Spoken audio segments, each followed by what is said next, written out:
लेकिन आरोप ये है ना कि आप कुछ लोगों को बुला रहे हैं, कुछ को नहीं बुला रहे हैं। कुछ को दिक्कत ये कि मोदी जी क्यों जा रहे हैं, वो तो प्रधानमंत्री हैं, वो धार्मिक कार्यक्रम में क्यों शामिल हो रहे हैं। आज मैं देख रहा था कि कई लोग ये भी कहने लग गए कि जो लोग जाएंगे वो एक धर्म विशेष से जोड़ दिए जाएंगे, जो नहीं जाएंगे उनको आप कहेंगे ये एंटी हिंदू है। तो ये परेशानियां उनकी बढ़ रही हैं। देखिए, एक बहुत बड़ी समस्या ये है, मैं कई बार बोल चुका हूं, जो लोग भगवान राम को एक पर्टिकुलर विचार, एक पर्टिकुलर व्यवस्था से जोड़ना चाहते हैं, तो मैं याद दिलाना चाहता हूं, इस दुनिया में एक ही देश है जहां के नेशनल ब्रॉडकास्टर पर डे रामायण आती है। वो है इंडोनेशिया, दुनिया का सबसे बड़ा मुस्लिम देश, जहां भारत से भी अधिक रामलीलाएं खेली जाती हैं प्रतिशत के हिसाब से, जनसंख्या के प्रतिशत अगर देख लें, और सारे के सारे पात्र मुस्लिम होते हैं। वो है दुनिया का सबसे बड़ा मुस्लिम देश इंडोनेशिया।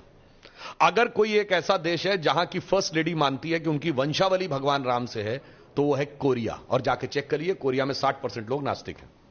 अगर कोई एक देश है जहां का राजा होल्ड करता है title king Rama the 10th, जो इससे पहले थे भूमि बल अतुल्य तेज किंग रामा द 10th, वो है थाईलैंड। वो हिंदू देश नहीं है, आप ये समझिए। और वेस्ट में चले जाइए तो जॉर्डन रिवर के वेस्ट बैंक पे एक बहुत बड़ा शहर है राम अल्लाह। अल्लाह समझ में आता, उसमें राम कहां से आ गया।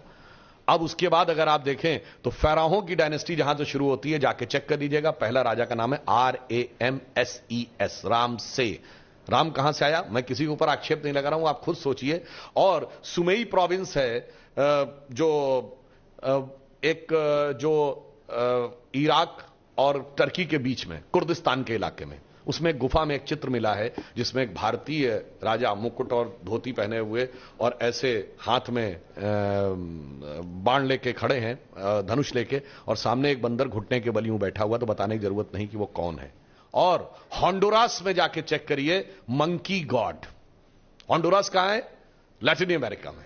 तो पूरब से लेके पश्चिम तक अगर आप देखें तो मुझे इस पे जिन लोगों को फिर भी लगता है कि ये हिंदू हैं और उस कारण से उन्हें आपत्ति है, तो मुझे अटल जी की कविता की वो पंक्ति याद आती है कि मैं अखिल विश्व का गुरु महान, देता विद्या का अमरदान, मैंने दिखलाया मुक्ति मार्ग, मैंने सिखलाया ब्रह्म ज्ञान, मेरे वेदों का ज्ञान अमर, मेरे वेदों की ज्योति प्रखर, मानव के मन का अंधकार क्या कभी सामने सका ठहर। अब आगे समझिए, मेरे स्वर नभ में गहर गहर, सागर के जल में छहर छहर, इस कोने से उस कोने तक, इंडोनेशिया से लेके होंडुरास तक, कर सकते जगती सौरभ में, हिंदू तन मन हिंदू जीवन, रग रग हिंदू मेरा बन। वाह। लेकिन सर थोड़ी देर पॉलिटिक्स अगर साइड भी रख दे। और वैसे एक और भी बात बता दूं, कई बार दर्शकों और उनके लिए, इंडोनेशिया वर्ड का मीनिंग जानते क्या होता है? नीजिया वर्ड एक ग्रीक वर्ड है जिसका मतलब होता है द्वीप। इंडो मतलब इंडियन, भारतीय द्वीप। और बहुत से लोगों को शायद ना पता हो कि इंडोनेशिया की कैपिटल का नाम जानते क्या है? जकार्ता। इसका ओरिजिनल नाम क्या है? जयकर्ता। प्राचीन इंडोनेशिया में 2 प्रोविंसेस होते थे, जयकर्ता और योगकर्ता। आज भी जाके चेक कर लीजिएगा कि जकार्ता के जो बगल का प्रोविंस है उसका नाम आज भी योगकर्ता है। तो इससे आप समझ लीजिए कि यह प्रभाव कितना दूर तक था और संपूर्ण विश्व को मार्गदर्शन देने के लिए था।